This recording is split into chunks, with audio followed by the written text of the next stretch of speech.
Fake OBC हैं वो। पिछले 8 साल में इस देश के प्रधानमंत्री ने ऐसा कौन सा ओबीसी होने का हक निभाया कि एक बार भी उनकी जुबान पर मंडल कमीशन का नाम तक नहीं आया।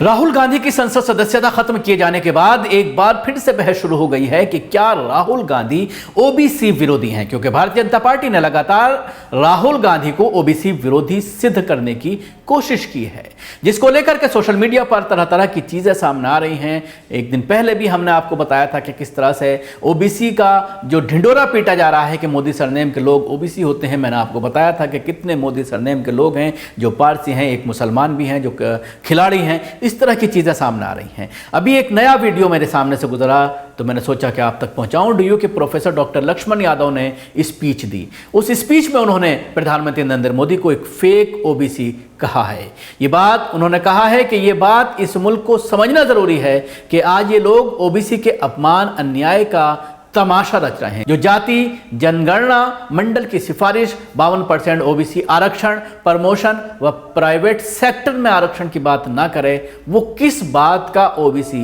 प्रधानमंत्री ओबीसी को धोखा दे रहे हैं।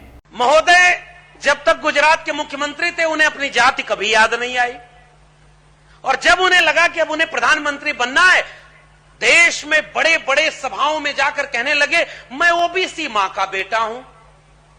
फेक ओबीसी हैं वो। 2002-3 के आसपास अपनी जाति को अपने से जुड़वाया है, इसलिए वो दर्द नहीं समझते, वो दर्शन नहीं समझते, वो मकसद नहीं जानते। वो फेक ओबीसी इसलिए भी हैं क्योंकि पिछले 8 साल में इस देश के प्रधानमंत्री ने ऐसा कौन सा ओबीसी होने का हक निभाया कि एक बार भी उनकी जुबान पर मंडल कमीशन का नाम तक नहीं आया। किस बात के ओबीसी हैं आप?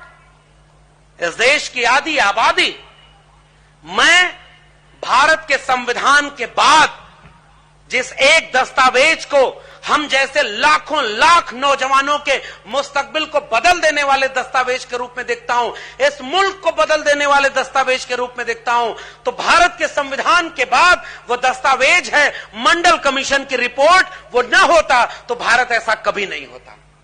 आप उस कमीशन की रिपोर्ट का नाम तक नहीं लेते। मंडल कमीशन की रिपोर्ट कहती है 52% आबादी, 52% उसको हक मिलना चाहिए।